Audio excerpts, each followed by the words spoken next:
Buenas tardes, ¿cómo están? Bienvenidos, bienvenidas, compañeros, compañeras, auditores y auditoras de Nuevo Mundo Punta Arenas 104.7 y también a través de el www Nuevo Mundo Patagonia en internet. Nos pueden seguir además en nuestras redes sociales, en nuestro fanpage de Facebook, Nuevo Mundo Patagonia Radio, y también en nuestro canal de YouTube, Patagonia Radio Nuevo Mundo. Estamos iniciando nuestro programa Primera Línea, correspondiente al día de hoy, miércoles 22 de julio de 2020. Los miércoles se han tornado muy intensos en la política nacional, a propósito de este proyecto de reforma constitucional que busca el retiro del 10% de los ahorros de los fondos de pensiones de los trabajadores. Don Sebastián también. Por lo tanto, vamos a estar atentos también a cuánto ocurra con aquello hoy día. Se me fue nuestro invitado, Dalibor. Vamos a partir saludando a sí, a nuestros panelistas para el día de hoy. Partimos por don Dalibor Eterovic Díaz, presidente regional del Partido Comunista. Don Dalibor, ¿cómo se encuentra usted? Hola, muy buenas tardes, Claudio. Buenas tardes, Sebastián. Muy bien, todo bien por acá. Un frío día ha sido. Muchas cañerías congeladas, supe, pero todo bien. Sí, harto, oye. La verdad es que así como va, este está siendo uno de los inviernos más fríos de la última década. Aunque no ha caído nieve, sí, las temperaturas han bajado mucho. Ayer en la noche había 8 grados bajo cero, efectivamente con todos los problemas que ello implica, muchas cañerías, como decías tú, congeladas. El problema es cuando se congela el gas, porque eso ha pasado, ¿eh? Hace muchas décadas que no ha ocurrido, pero cuando el tema es más profundo, ahí sí ya viene lo más complicado, porque por último las cañerías le ponen unos pañitos mojados o un secador de pelo y salimos adelante. Don Sebastián Aranda, ¿cómo está el clima en Santiago? Hoy día agradable, los otros días helado y lluvioso. Pero bien, todo bien. Se ve harto sol ahí en su pantalla. Oiga, no sé si usted, don Dalibor, puede ejercerla en su oficio de productor para ver qué pasó con nuestro invitado, que estaba con nosotros toda la previa, lo estuvo conversando. A ver si le pegamos Sí, ahora precisamente lo voy a contactar. A ver si le pegamos una llamadita, porque ya arrancamos el programa y el programa no se para, señores. Vamos a partir entonces, mientras Dalibor hace las gestiones con nuestro invitado, vamos a partir con Sebastián comentando cómo ves tú esta sesión que está en pleno desarrollo de la discusión para la aprobación del 15% en el Senado. Ya fue sorteada el día lunes la idea general de legislar en la Comisión de Constitución en el Senado, y en este minuto está en plena discusión. Bueno, allí de todas maneras el número de senadores es bastante menor que el número de diputados, por lo tanto, aunque las intervenciones son más largas, debiera no ser tan maratónica la jornada. ¿Cómo lo ves tú, Sebastián? Bueno, la verdad es que sin lugar a dudas ha sido el debate parlamentario, el debate legislativo más expectante, que ha generado mayor expectación de probablemente que se tenga memoria, ha batido rating históricos de adhesión, los matinales prácticamente estuvieron toda la mañana con eso, lo que también da cuenta del interés y da cuenta de la masividad más que la masividad, el nivel de arraigo que tiene, yo creo, transversalmente en toda la población este proyecto, y que ha movilizado también las voluntades de la mayoría parlamentaria, que ha generado también la posibilidad de avanzar a través de este mecanismo de cambio constitucional. Yo creo que hoy en día lo que uno ve a priori es de qué manera, bueno, es la expectación de ver de qué manera va a responder el Ejecutivo a esta caída inminente, obviamente no de todo el muro, pero inminente de contención que ha hecho, para no entrar de lleno a la discusión de fondo, que es sobre los fondos de pensiones y sobre el eventual retiro, y sobre las eventuales impactos que pueda traer tanto en el mercado interno como en el mercado de capitales, pero yo creo que en lo concreto es cómo contener la discusión a posterior. Y también de alguna manera yo creo que la expectación que tenemos todos es de qué manera va a responder el Ejecutivo en particular para contener esta fractura aparentemente inminente dentro de su propia coalición y que también es propia de las fuerzas políticas y de poder que hoy en día están en pugna. O sea, siento que hay un choque evidente entre evidente, los parlamentarios que responden a su electorado y que saben que cuando vayan a sus distritos, si votan muy en contra, ¿y por qué hablo muy en contra? Porque hay parlamentarios que ya evidentemente dijeron que van a apoyar y no se van a echar para atrás. O sea, es muy difícil que un parlamentario que genere expectativas, por muy de derecha que sea, y diga que va a votar, después se va a echar hacia atrás. Entonces, uno sacando cálculos, lo más probable es que esto salga. Pero eso ha generado los parlamentarios que han apoyado este proyecto, que en definitiva también están viendo la crisis del modelo liberal del mismo Estado, que no ha sido capaz de responder a la emergencia, cómo de alguna manera este tercio va a influir en el choque actual que también existe o que aparece, o aparentemente está empezando a aparecer entre quienes están defendiendo los intereses económicos y quienes, entre comillas, defienden el modelo ideológico. Yo creo que eso no necesariamente, esas dos fuerzas no necesariamente conviven en un mismo ámbito. A mí me parecería que hoy en día para, no sé, grandes capitales como Luxit o los Mata, Angelini, sería mucho más eficiente que el gobierno no tuviera estas tensiones políticas y de alguna manera su patrimonio no estuviese en juego, pero parece ser que esta misma contradicción de intereses ideológicos y de resguardo de capitales también está poniendo en juego la correlación de fuerza o el nivel de influencia que tienen o que han tenido y que les permite mantener el poder de hoy en día a los grandes capitales en Chile y que controlan transversalmente las diferentes industrias. Entonces, de alguna manera, el cómo vaya a responder el Ejecutivo va a marcar la pauta de lo que es el Chile en términos socialmente integrales de aquí a fin de año, porque va a traer coletazos y también va a generar divisiones bien marcadas. Estamos en primera línea junto a Dario Boleteros y a Sebastián Aranda. Estamos esperando también la incorporación de nuestro invitado que está ahí ya en línea, se está uniendo, así que... Sí. Tenemos problemas de internet en Natales. Ya, vamos a ver si es que... Ahí bueno, ahí está de vuelta con nosotros, vamos a ver si es que logramos saldar... si es que logramos saldar el problema de conectividad. Ahí está ya con nosotros, ¿nos escuchas, Alfredo? Sí, por supuesto. Muy bien, entonces vamos a presentar a nuestro invitado el día de hoy. Le vamos a dejar Alfredo Fariña, vamos a dejar que don Dalibor haga los honores. Muchas gracias.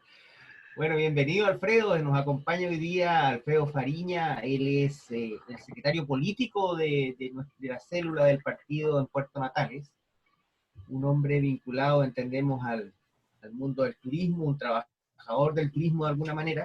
Ahí seguramente nos podrá contar después algunos detalles de lo que ha significado Puerto Natales en estas semanas y meses. A propósito de los fríos que hemos tenido en Punta Arenas, ustedes hace rato que están con ola de frío, con problemas de gas. Así que un hombre que se desempeña, como digo, en la sociedad natalina, que está ligado al mundo de la radio también allá, a través de Radio Independiente, con algunos programas, nos va a acompañar hoy día y vamos a conversar entonces algunas alternativas tanto de la política local, cierto, regional, como también nacional. Bienvenido, Alfredo. Muchas gracias, David. Bien, pues Alfredo, vamos a entrar en terreno entonces para que puedas compartir con nuestros auditores de primera línea aquí en la 104.7 Radio Nuevo Mundo Patagonia. Y partamos por la pregunta de rigor. Según tú, como habitante de Última Esperanza, de Puerto Natales en particular, ¿cómo ha afectado, cómo ha vivido toda esta situación de ebullición política, de crisis, la localidad de Puerto Natales desde el mismo 18 de agosto, pasando por todo lo que fue el estallido social, y que está allí hoy día latente todavía, y luego la situación de la emergencia de esta crisis sanitaria del COVID-19, que si bien, según lo que nosotros tenemos entendido desde acá de Punta Arenas, los números no fueron tan fuertes como los que se vio en Punta Arenas, pero esta es una situación que está afectando a todas y cada una de las localidades del país, y la afecta no solo en lo sanitario, sino que principalmente en lo social, en lo emocional, y por cierto, en lo económico y también en lo político. ¿Cómo ha vivido entonces Puerto Natales estos hechos potentes del estallido social y de la pandemia? Alfredo. Yo lo dividiría en tres. Uno es, en primer lugar, fue la discusión sobre la nueva constitución. Fue muy activo, muy activo en las discusiones, se hicieron muchas reuniones, incluso estuvo la televisión ITV, estuvo acá y participamos varios en la discusión de ITV, pero en general la gente participó con gran entusiasmo a lo que era la posibilidad de una nueva constitución. Y se hicieron muchas reuniones y participando y teniendo muchas opiniones interesantes. Desgraciadamente ese proceso no alcanzó a terminar. Se produjo todo el movimiento de octubre y participamos. Ahora, aquí no fueron tan grandes ni tan largas como en Punta Arenas, pero la gente aquí se movilizó bastante. No hubieron desórdenes, probablemente, porque, bueno, aquí nos conocemos, cada cual es un pueblo bastante más chico que Punta Arenas, 19.000 habitantes, por lo tanto, se conocen unos a otros, y cada vez que salían las protestas a la calle, que eran para nosotros 2-3 cuadras de manifestación, es una manifestación grande, es una buena y grande manifestación, muchos jóvenes participando. Aquí se vio la incorporación de muchos jóvenes que trabajan en distintas cosas en la zona y que son técnicos de muchos cabros que fueron un importante aporte al desarrollo de estas manifestaciones. Y eso se fue desarrollando y se desarrollaron muchas tareas entre medio de participación, de encuentros, se hicieron varios encuentros, se agregaron gente que no participaba, mujeres, organización de mujeres que no existían, empezaron a organizarse. No logramos un poco bajo la participación de los profesores y la profesión de los adultos mayores, que era como, no logramos hacerlos participar en gran manera, pero también estaban, pero no eran. Y después nos agarró la pandemia y a eso cambió completamente el esquema. No hay que olvidar que nosotros vivimos acá como gran ingreso del turismo. Y naturalmente el turismo bajó considerablemente, muchos hoteles cerrados, todos los restaurantes cerrados, y es donde la gente trabaja, mucha gente hace trabajo en invierno de esta zona. Es cierto que nos agarró después de la temporada alta, que es una gracia. Pero y de todas maneras existe una gran preocupación de subsistencia. Por razones lógicas de esta zona, donde la mayoría tiene lugares donde vivir relativamente estable y calentito, si no, no se podría. Hemos tenido temperaturas muy, pero muy bajas. Hoy día ustedes recorren Natales, salvo la calle central, Bulnes. El resto es una costra de hielo de alrededor de 5 a 10 centímetros, que fue después de la nieve, se pegó la helada, 15 grados, 16 grados, y ahora después la segunda, ya estamos, normalmente tenemos 10 grados a 8 grados bajo cero todas las noches, y sube hasta -1, pero eso hace que se mantenga el hielo en la zona, por lo tanto es bastante peligroso el caminar, etc. Esto nos ha traído algunos otros problemas que no teníamos antes, que tiene que ver con la gente empezó a tenerle miedo a los que venían de afuera. Ustedes saben, es bastante difícil venirse de Punta Arenas hasta acá en estos momentos, pero vienen gente que trabaja en las salmoneras, etc. Y la gente le tiene bastante terror, voy a decir esa palabra, a poderse infectar. Nosotros no tenemos hemos tenido, hace 2 semanas atrás hubo un pequeño brote de unos trabajadores de una salmonera, 18, hoy día ya terminaron, nos quedan 2, o sea, no tenemos una gran cantidad de personas infectadas. Sin embargo, el temor existe en la gente. Y todos están vigilando, o sea, aquí la gente todos usan para taparse la nariz, la boca, eso existe. En la zona todo el mundo anda caminando en la zona. Uno no ve ese tráfico, tú no puedes entrar a ningún lugar si no tienes tu mascarilla. Entonces hay orden, y generalmente no te dejan entrar más de 2 o 3 personas. Entonces hay orden y la gente está preocupada. Y eso hace que no tengamos grandes contaminación. Pero también ha significado 2 problemas que no se ven todavía, pero que se pueden ver. Si esto continúa así, vamos a tener claramente problemas digamos, de alimentación, de dinero. Ahora, nosotros estamos monitoreando la situación, todavía no es necesario, pero puede llegar en un momento que sean necesarios ollas comunes, etcétera, buscar fondos. En algunas partes se hacen tallarinata o algo así, pero son cosas puntuales, no es una cosa permanente como en otros lugares. Ahora, esto hace también que toda la movilidad y las cosas que aquí se hacían, porque nosotros trabajamos mucho en la cosa deportiva y la cosa cultural, y eso naturalmente está todo muy, muy baja, en muy bajo nivel. O sea, solamente a través de la radio, trabajamos bastante en la radio, y otros panfletos, etcétera, pero no existe un gran movimiento de las personas, ¿no? No existe un gran movimiento de las personas. Y eso hace que la preocupación lo que viene siempre tiene en este momento 3 líneas. Uno es la cosa de la alimentación y del trabajo. Punto. Esta es una preocupación. La segunda preocupación es de a dónde conseguir fondos. O sea, y está el 10%, todo lo que se está discutiendo hoy día, está siempre en el tapete de la discusión. Y el tercero tiene que ver con qué es lo que va a venir.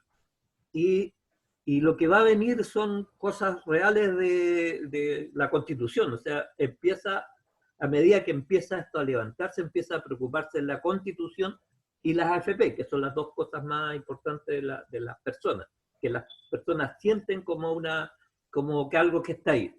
Y como ya ustedes saben, los partidos de oposición se reunieron el día de ayer y participando los partidos socialistas, el Partido Demócrata Cristiano, el Partido Radical y el Partido Comunista, para ver cómo enfrentamos hacia adelante todos los problemas que se están suscitando. Y esto, a raíz de lo que está sucediendo, se formó una gran unidad, o sea, una idea, que esto es simplemente una idea, hay que después ver cómo se va concretizando esto, de trabajar en conjunto todo desde aquí adelante hasta el próximo año, hasta las elecciones, digamos, de alcaldía. Que se ve una posibilidad importante de poder obtener la alcaldía si es que acaso trabajamos en conjunto, digamos, un solo candidato.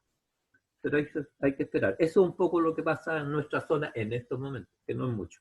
Correcto. Alfredo Fariña, nuestro invitado hoy día en primera línea, para también intercambiar junto a nuestros panelistas Dalibor Eterovich y Sebastián Aranda. Antes de entrar al intercambio, las consultas que habitualmente le hacen nuestros panelistas a nuestros invitados, yo quisiera consultarle a Dalibor cómo ve la situación que en este momento se está viviendo en el Senado. La información más concreta, en definitiva, es sobre esta primera discusión que se dio, que si la reforma debiera hacerse con los 2/3 y los 3/5, y que finalmente se aprobó esto de los 3/5 con votos por supuesto, de la derecha, de la oposición también. ¿Cómo es lo que está ocurriendo hoy día de toda esta telenovela del 10%? Vale.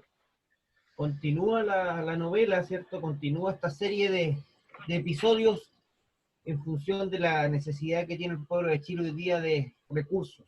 Y bueno, hemos dicho ya, porque esto da para todo, aquí se han armado verdaderas cazuelas, unos cocimientos enormes con cualquier cantidad de ingredientes, ¿cierto?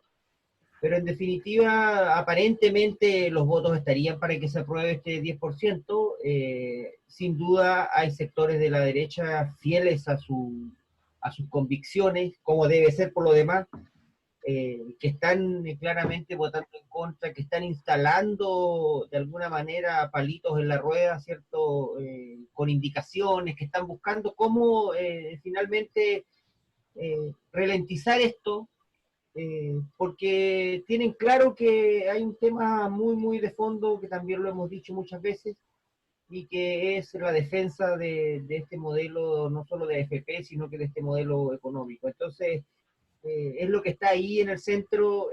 Esto también abre un cuadro político muy interesante de aprobarse este 10%, más allá de la novela, más allá de los capítulos que haya que mamarse, entre comillas, para llegar al 10% de aprobación.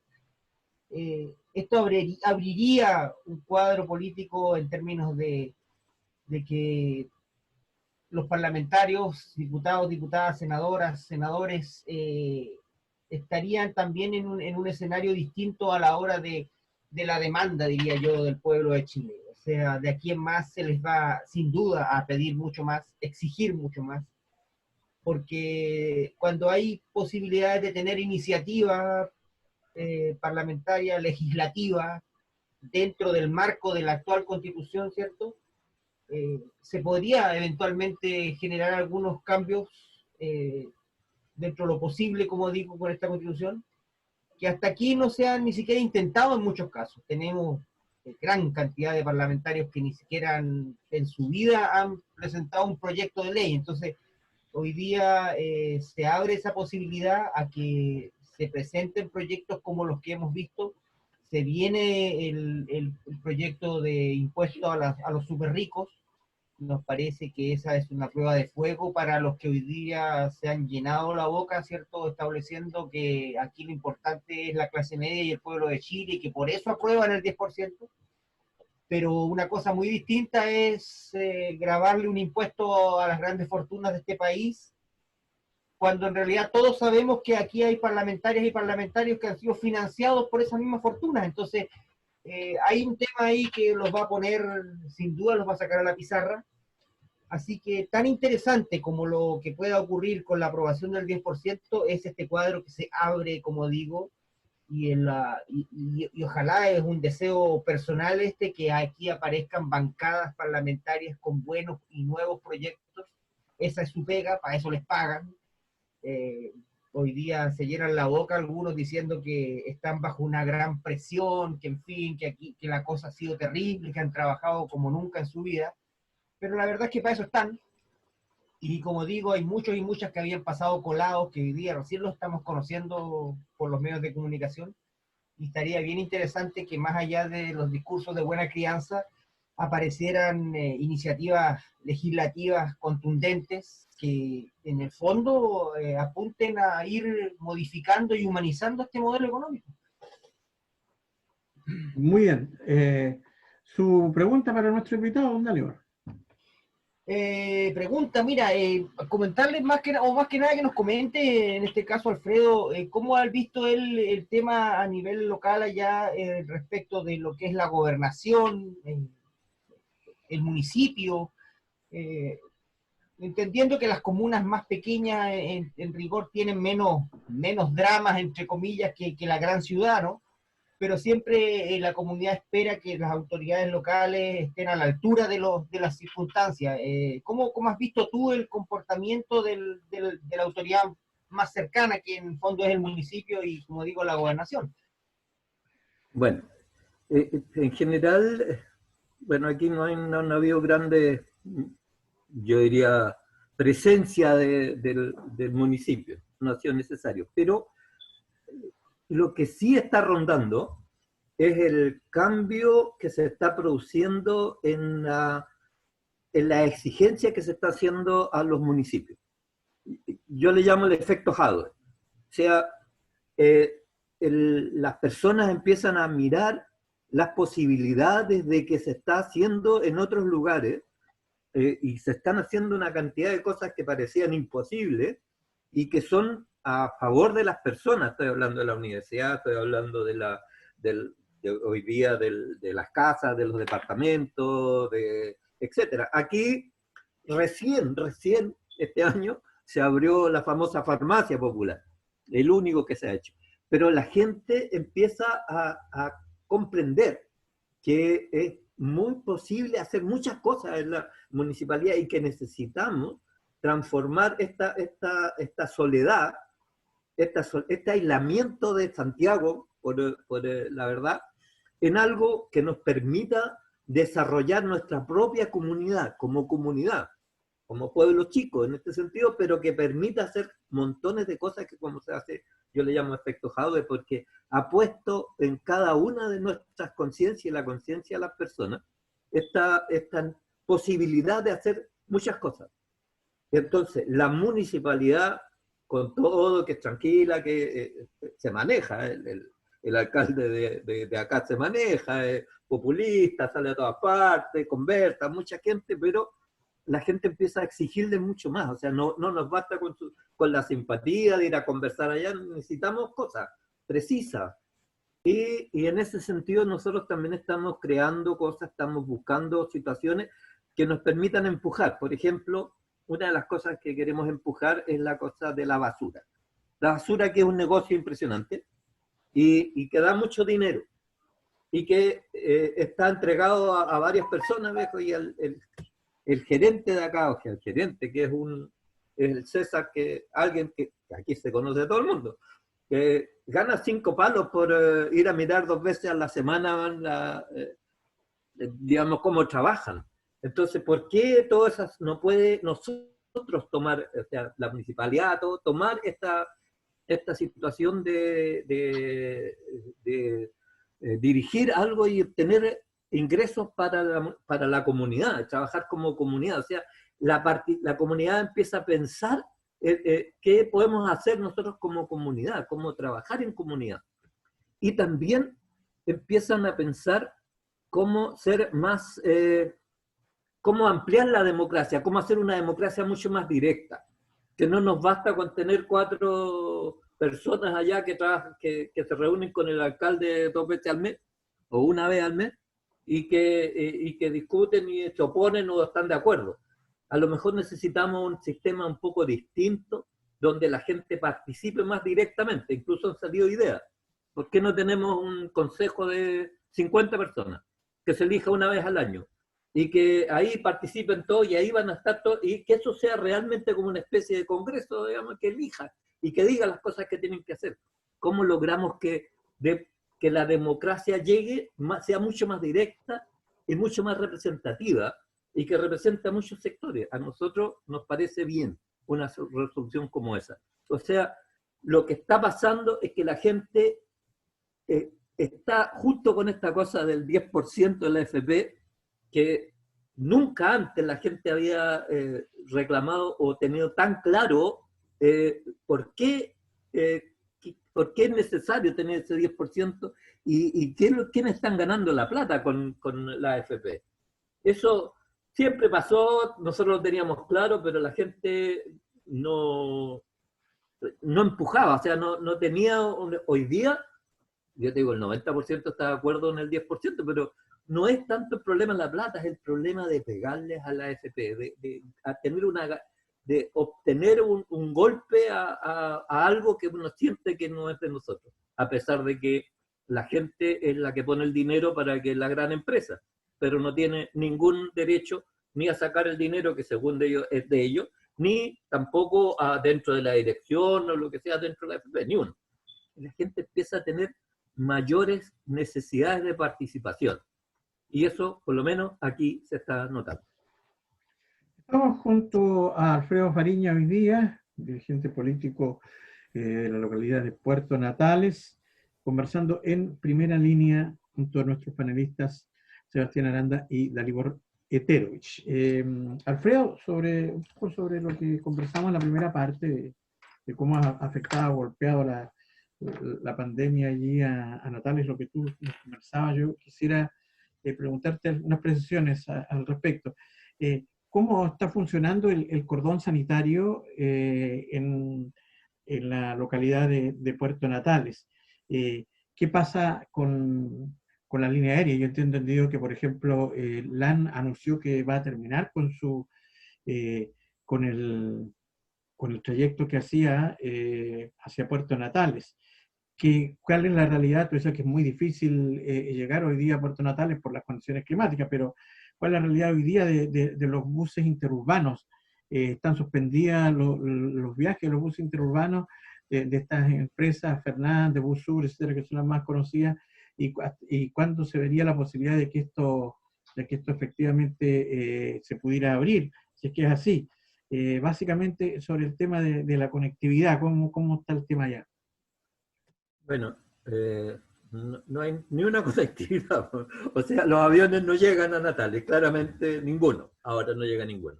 Y los cordones sanitarios son dos con Aiken y Casas Viejas. Son los dos cordones sanitarios y no es muy fácil pasar esa situación. Tienen que venir con un carnet de salud. Es bien complejo el paso. No hay tampoco los buses, no tenemos transporte de buses. A pesar de que habían dicho que iba a partir, todavía no parte. Lo que sí no tenemos problemas de alimentación, eso llega. Está todo llegando a distintos lugares. Pero todo lo que es comunicación, etcétera, no hay ninguno. O sea, es muy difícil viajar. Y hay que viajar en auto propio y mira, la cantidad de autos que se devuelven o que los mandan a devolver es bastante grande, pasan 200 y 70 son devueltos. O sea, es muy, muy alta la cantidad de personas que no los dejan entrar. Y después es difícil volverse, además. O sea, ir y volver. Yo quisiera hacer una protesta. Una protesta que la hago todos los días. Mira, yo me doy el gusto de ver todas las mañanas la televisión y buscar lo que es el tiempo. El tiempo atmosférico.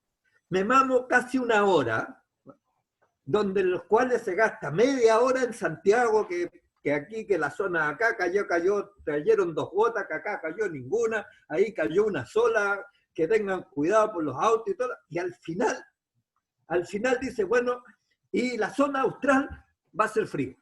No dice ni una cuestión, o sea, somos, como decía nuestro querido Coco Legrand, como las huevas del perro, al fondo, al último, sin ni una importancia. Y eso a la gente le molesta, porque son medios nacionales, y no estoy hablando de unos, todos exactamente igual, son medios nacionales que representan, están a través de todo Chile, y pareciéramos que nosotros no existimos. Y supongo yo que en la zona norte le pasa exactamente lo mismo. Por eso quisiera hacer esa protesta que siempre la hago porque me tiene realmente hinchado. Yo no soy de Natal, entre paréntesis, yo soy de Punta Arenas. He sido yo nacido, criado en Punta Arenas, bueno, no criado porque me fui para Santiago, mi viejo nos llevaron a Santiago, en esa época no había universidades, por lo tanto mi papá dijo, ni cagando, nos vamos a Santiago, nos fuimos en barco y de ahí de Puerto Montt para allá en tren a Santiago, y ahora volví a mi zona, pero me quedé aquí en Puerto Natal. Qué bueno, qué bueno. Dos preguntitas más al respecto para ir complementando el cuadro. Decías, Dalibor, que en tu presentación que tú eres un hombre ligado al turismo. ¿Cómo ha afectado no solo el tema del COVID al turismo, sino en general al empleo, a la productividad en Natales hoy día? ¿Cuál es la situación del desempleo precisamente en la localidad? Yo primero soy una persona que trabajo en el turismo ahora, tu último año y medio, 2 años. Uh-huh. Yo soy profesor de la universidad, soy psicólogo, soy ingeniero, doctor en filosofía, y acá clase en la universidad en Santiago. Y un amigo me dijo, vente a tu zona nuevamente y puedes trabajar con nosotros en hoteles. Ahora, y aquí estoy, trabajando desde algo que me gusta y de una zona que me gusta. Naturalmente que esto ha hecho que mucha gente no tenga trabajo, y lo más complejo es que todas las medidas que ha hecho el gobierno son tan complejas que es muy difícil obtener salvo que tengas que gane menos del mínimo. Y hay cosas extraordinarias. La gente pedía, por favor, no me paguen más del mínimo porque si no, no pongo posibilidad de obtener algo que entrega el gobierno o las cosas que entrega la municipalidad. Porque eso complementa cierta renta, Es cierto que nosotros tenemos acá un grupo de personas que trabajan en el hospital, que trabajan en la municipalidad, en educación, etcétera, que tiene asegurado un poco el trabajo. También tenemos gente que trabaja como en militares y carabineros, digamos. Pero el resto de las personas que trabajan en todo lo que es los hoteles y servicios, porque los hoteles es una situación, pero los servicios que están alrededor de los hoteles son muy importantes. Y eso, transporte, estoy hablando de comida, la gente que recorre los parques, que lleva a la gente a los parques, etcétera. De eso vive una gran cantidad de personas en la zona. Y esos no tienen hoy día absolutamente nada. Y la mayoría son pequeñas personas que tienen 1 o 2 vehículos para hacer eso, y naturalmente no tienen con qué demuestran cuánto ganan. Los bancos no te prestan dinero. Y más encima tienen dificultades para demostrar si bajaron o no bajaron las rentas, etc. Entonces, para las personas todo un problema esta situación. Por eso también que el 10%, no sé si una salvación, pero sí es una posibilidad. Además de que es un golpe a la AFP, claramente, pero es una posibilidad. Pero ha afectado notoriamente esta situación a lo que es el turismo. Además se produce otro problema.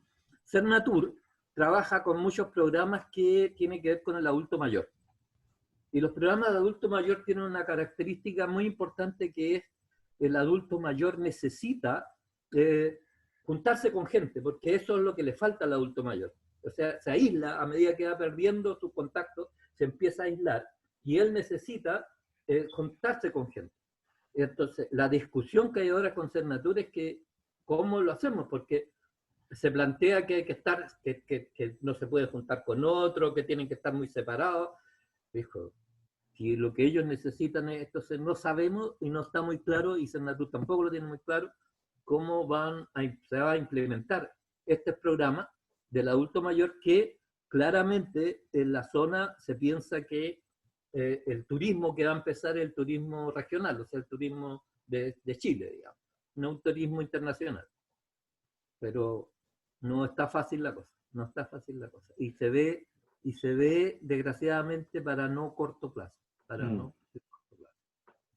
Muy bien, vamos a entrar entonces a la segunda ronda y final, la segunda parte de nuestro programa, primera línea, junto a Dali Guereterovich, Sebastián Aranda y hoy nuestro invitado Alfredo Fariña, por la 104.7 Radio Nuevo Mundo Patagonia y en el www.nuevomundopatagonia.cl, también por nuestras redes sociales en Facebook y YouTube.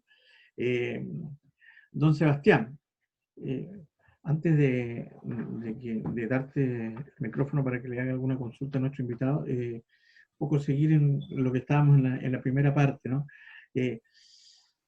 ¿Cuánto de esto, o sea, al parecer, pesa mucho hoy día estas encuestas que hablan del 85% que está a favor del retiro de los fondos de los AFP frente a la derecha? Hay uno de los argumentos de los más duros de la derecha, el propio gobierno, la propia vocera decía que obviamente esta es una medida, el oponerse al retiro de los fondos es una postura impopular, pero necesaria, porque se está protegiendo en el fondo las pensiones de los futuros pensionados, ¿ah? Sin embargo, estos descuelgues que han habido de la postura oficial, ¿cuánto pesa efectivamente este clamor popular del 85% en la posición que hoy día está tomando la derecha? En la primera parte de la discusión, el gobierno llegó hoy día con esta postura de los 2/3 que eran 29 votos, ¿ah? Con el temor de que ya sabían que ya estaban sobre los 26 ya conseguidos si fueran los 3/5. Finalmente se ratifica, se refrenda que son los 3/5, es decir, 26 votos, de los cuales ya son 24 de la oposición, y hay en la práctica 5 confirmados descolgados de la derecha. Moreira emplazó a su amigo personal, el presidente de la República, que por nada del mundo se le ocurra vetar el proyecto, ¿ah?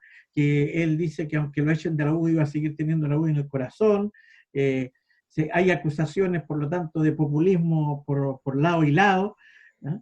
Pero en definitiva, ¿cómo hoy día esta situación está afectando al gobierno y a esta crisis que tiene la derecha?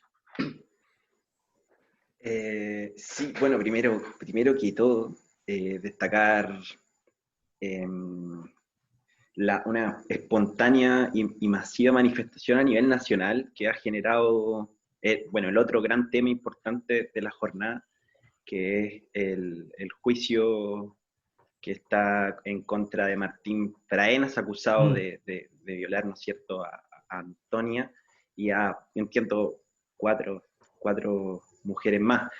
Juicio que ha generado bastante expectación y que de alguna manera también ha desnudado cierto nivel de sesgo patriarcal en el tratamiento del imputado. O sea, mucha gente lo ha comparado, por ejemplo, con el caso del profesor en San Joaquín que destruyó un torniquete y estuvo 3 meses en prisión preventiva, y en este caso, mientras dura la investigación, este imputado está en arresto domiciliario.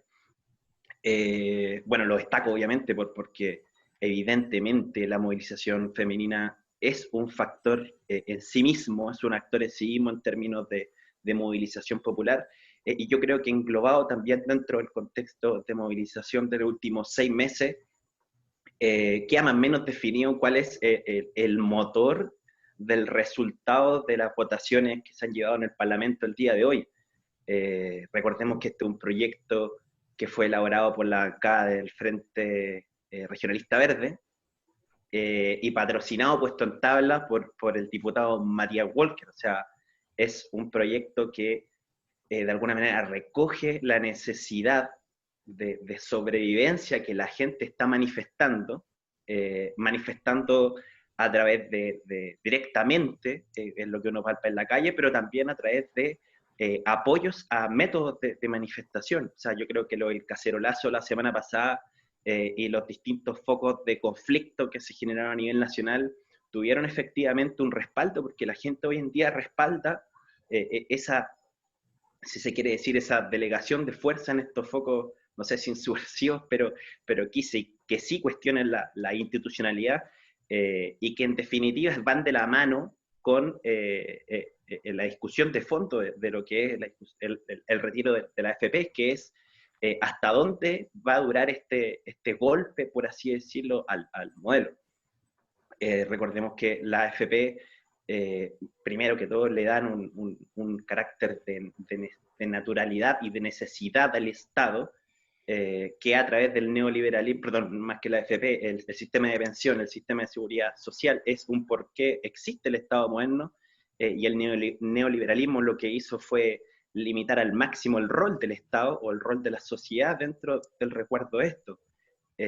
Y como contraparte de esto, a su vez, genera, ¿no es cierto?, esta acumulación de ahorro que ha capitalizado y le han dado viabilidad y liquidez macroeconómica al sistema de capitales nacional, y también evidentemente ha sido el instrumento por el cual los grandes grupos económicos se han forjado en los últimos 30 años. Yo creo que es un poco el mapa económico del país, y por eso la gente hoy en día está tan clara respecto de lo que es el abuso de la AFP.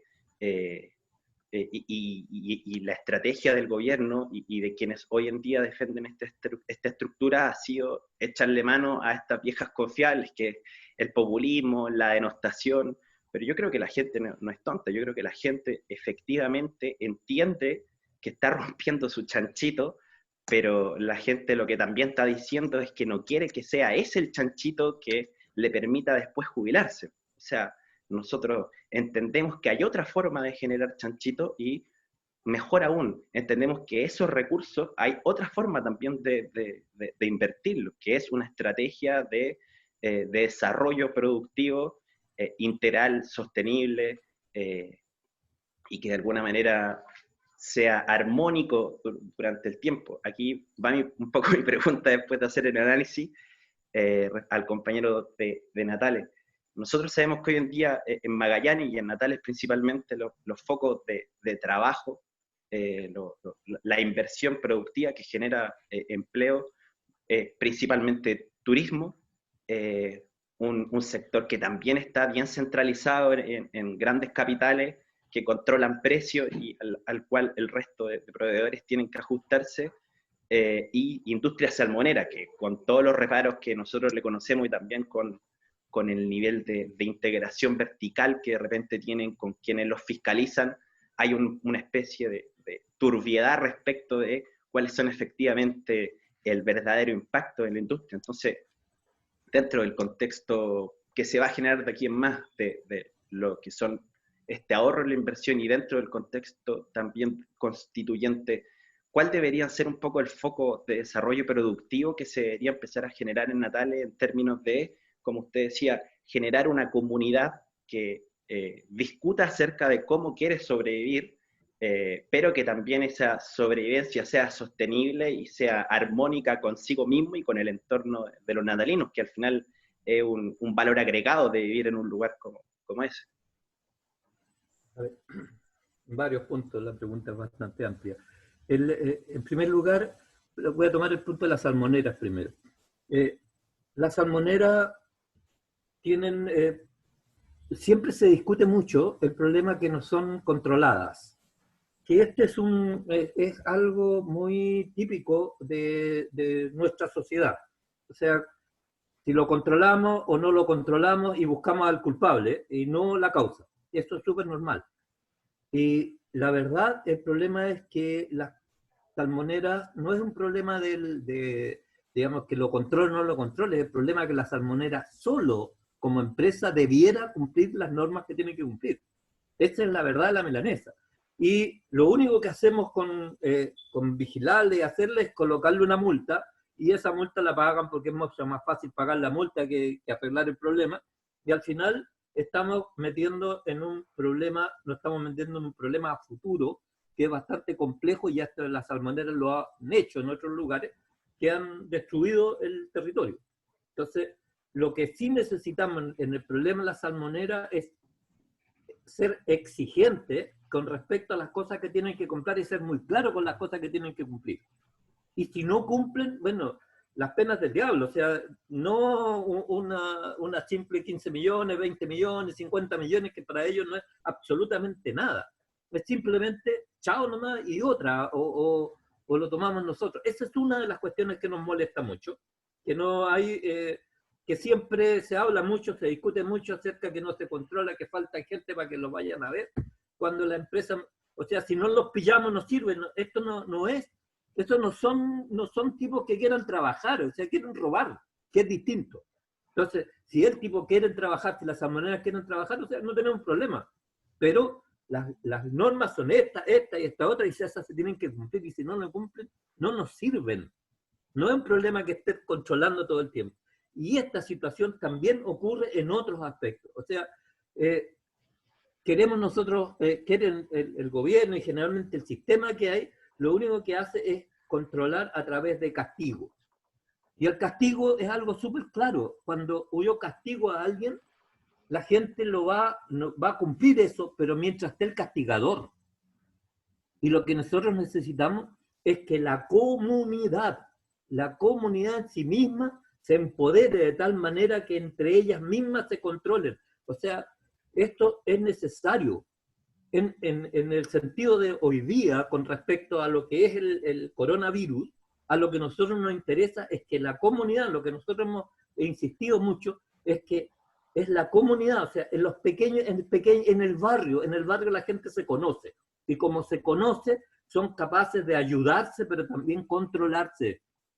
Y hemos insistido mucho en este sentido que ser un buen amigo no es simplemente decirle que sí a todo al buen amigo, sino que decirle en buena onda, oye, esto lo estás haciendo mal, esto está malo lo que tú estás haciendo. Eso en primer lugar. En segundo lugar, la necesidad de tener un desarrollo comunal en nuestra zona es imperioso. Es imperioso. Nosotros vivimos de afuera, vivimos de la necesidad que hay, que exista, que vengan los turistas y nos dejen dinero. Y la mayoría del dinero se lo llevan las grandes empresas, hijo. Si tú vas aquí, los hoteles que hay, los grandes hoteles cobran $1.000 por una pieza. Y naturalmente existen los pequeños, casi toda la gente aquí, una cantidad de hostales, etcétera, ustedes conocen hostales, bueno, 20 lucas diarias, miren la diferencia, bro. Entonces, y eso alcanza dándole almuerzo, donde todo, bueno, ganan 10 lucas por cada persona. O sea, es cierto que les sirve para vivir porque son cosas, pero les sirve para vivir, los otros se llevan toda la cantidad de plata, digamos. Y además, un montón de cosas que se hacen y que no se cumplen. Por ejemplo, aquí existen los huertos. Los huertos se crearon para que la gente produjera ahí para la zona, probablemente tal. Allá la gente lo que hacen, compran y construyen una casa y no hay producción, no hay producción. Esta es una cosa copiada de Alemania, donde existen los Garten, die kleine Garten en Alemania, que se le entrega a todas las personas. Cada persona en Alemania desde 1900, el famoso canciller de hierro, dijo que cada alemán debiera tener un pedazo de tierra. Y le entregan un 20 por 20, ¿eh? 20 por 10, chiquitito. Te lo regalan. Pero al año tiene que estar produciendo lo que tú quieras, pero producción, y a los 2 años tiene que tener una pequeña casita ahí para poder hacer. Viejo, y esa cuestión funciona, y la gente funciona, y la producen, y tienen sus cosas. Claro, los alemanes no botan nada, entonces todo lo que producen lo venden, bueno, está bien, pero ¿cómo nosotros somos capaces de crear en nuestro sector cosas productivas internas que nos permitan vivir? Yo hablé de la basura, pero también está el agua, también, ¿por qué tienen que ganar? Oye, están ganando plata por nuestro de nosotros, y el agua es de acá, el agua es nuestra, la están sacando y nos venden más el agua, y obtienen ganancias inmensas. ¿Por qué no son nuestras? Y eso nos ayudaría a desarrollar la región, porque nosotros necesitamos desarrollarnos, necesitamos vivir y sostenernos. Ahora, como localidad no podemos tener absolutamente todo, pero sí como zona. Ahora, nosotros trabajamos mucho con Argentina. ¿Por qué? Porque Argentina está a 19 minutos nuestro, digamos. El Turbio está a 19 minutos, que también es una población que está en decadencia, que también tiene problemas.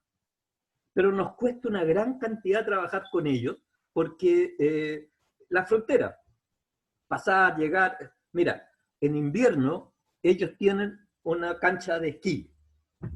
Nosotros nunca hemos hecho proyectos para trabajar con ellos, yo he estado conversando con ellos, nunca hemos hecho proyectos de trabajar en conjunto algo, porque la gente llega a Natales, tranquilamente podríamos nosotros promover ir al esquí, porque no tenemos otra pista de esquí cercana, y ¡pum! Y ellos ganan y nosotros ganamos, porque tenemos una publicidad grande en lograr.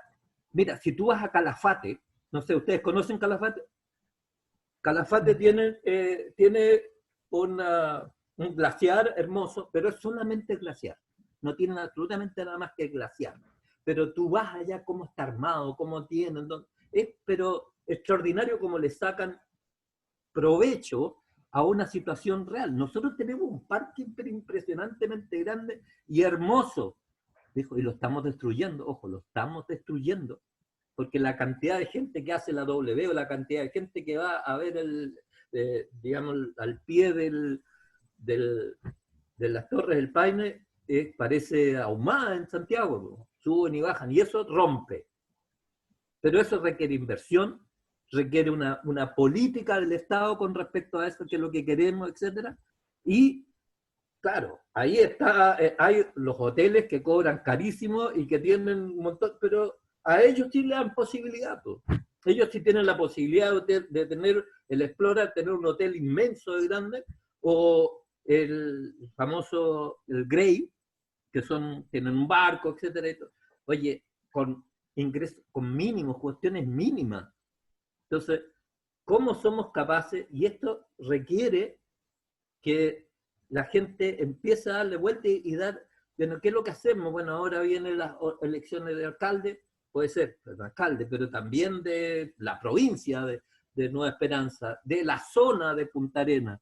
Necesitamos, porque yo creo la necesidad de trabajar en conjunto en toda la zona de Magallanes, y yo incluso apostaría por también Argentina. Nosotros necesitamos trabajar en conjunto con los argentinos en toda la zona, porque estamos al lado, porque estamos más cerca y porque juntos podemos potenciar un millón de cosas de conjunto. Viejo, en la radio estaba recordando la matanza del año 20 en Punta Arenas. Pero el 20, el 21 y el 22 también fueron en Argentina. La misma gente, tienen los mismos. Entonces, y la cantidad de chilenos que murieron en Argentina, oye, de los 1.500 dicen que son los muertos chilenos en Argentina, que están enterrados, que todavía no los podemos sacar. Entonces, ¿por qué? ¿Cómo podemos visualizar una política de ese aspecto? Que un poco, claro, esto significa también descentralización, significa fondos, medios, etc. Pero hay que pelearla. Y significa, yo diría, significa democracia, participación, pero democracia directa, mucha más democracia directa, donde toda la gente pueda participar, donde tengamos mucha opinión, porque esa es la única forma en que nosotros podemos meter nuestras ideas y trabajar con ellas. Como la cosa ahora del 10%. ¿Por qué el 10% es tan importante, viejo? Porque un 90% está de acuerdo. Pero, porque como no tiene dónde opinar, pero ahora aparece esa situación. Pero si nosotros abrimos las puertas de esa democracia, nosotros realmente podemos ir avanzando en cosas que para la gente, para el país, para nosotros, para todo el mundo. Eso. Muy bien, se nos acabó el programa, pero don Dalibor, usted tiene los micrófonos para despedirse, para ahí intercambiar con nuestro invitado, entregar alguna opinión. Aprovechar los últimos minutos, sacarle el jugo a Alfredo, para que no se diga que somos centralistas. Pero somos centralistas y eso se transmite no solo a nivel del país, sino que también en Magallanes, con las provincias, ¿no? Yo sé que tú todavía sigues ligado a la docencia, Alfredo, de alguna manera remota, me imagino, pero estás ligado. Una pregunta breve, la pregunta es breve, la respuesta es larguísima, pero lo que puedas argumentarnos ahora, digamos, es, ¿cómo imaginas tú finalmente un desarrollo educativo relacionado con lo productivo? Si alguien fuera a Puerto Natales y preguntara a los natalinos qué es lo que quieren, digamos, si tuviésemos una constitución democrática que diera participación a los territorios, incluso para construir política educacional. ¿Cómo te imaginas tú una universidad de la última esperanza, por decirlo de alguna manera, ¿no? Yo soy partidario de una educación dual, de partida. Y la educación dual tiene la característica en que se aprende primero en la práctica y después se aprende la teoría. Esa es la gran diferencia que hay. Y que, ¿cómo logramos, por ejemplo, en esta zona, que la cantidad de la gente, la salmonera, si tú ves la salmonera, solamente la salmonera, la cantidad que viene a trabajar en la salmonera, el 95% son de otra zona, no son de acá. No existen personas preparadas nosotros.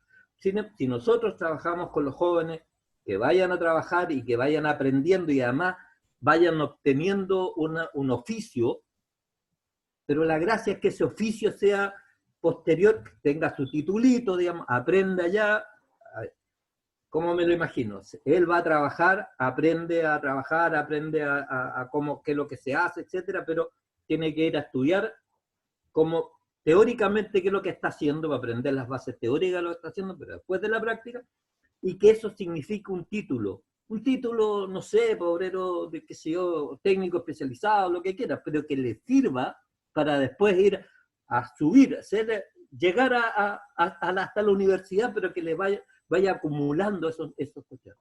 Eso nos permitiría a nosotros dos cosas. Uno, que los jóvenes vayan, porque mucha gente que no termina la educación secundaria renuncia, se va, y ya después no puede continuar.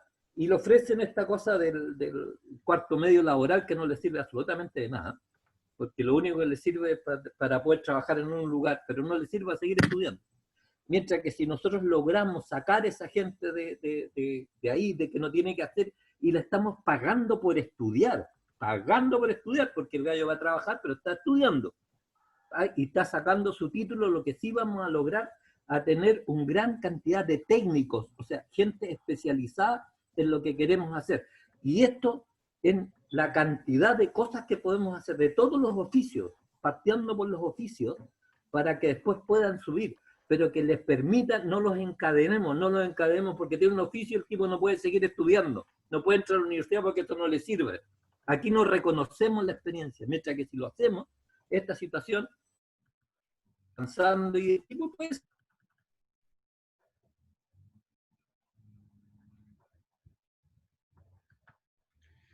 Ay, ay, ay. En el segundo final se nos cayó la conectividad. Vamos a esperar un segundito. La verdad es que ya estamos cerrando nuestro programa. Estamos pasados algunos minutos inclusive. Y lamentablemente en la última pregunta del programa. Mira, ¿cómo estamos? Volvimos, ¿no? ¿Se cortó? Se cortó un ratito, pero por lo menos vamos a ver, pero no está ahora el compañero Alfredo, ¿no? Para cerrar el programa al menos. Sí, se cortó. Sí, ¿Qué tal, Iván? Justo en la hora. Bueno, queremos agradecer, lamentablemente tuvimos este problema técnico, ahí lo vamos a arreglar, no se va a notar.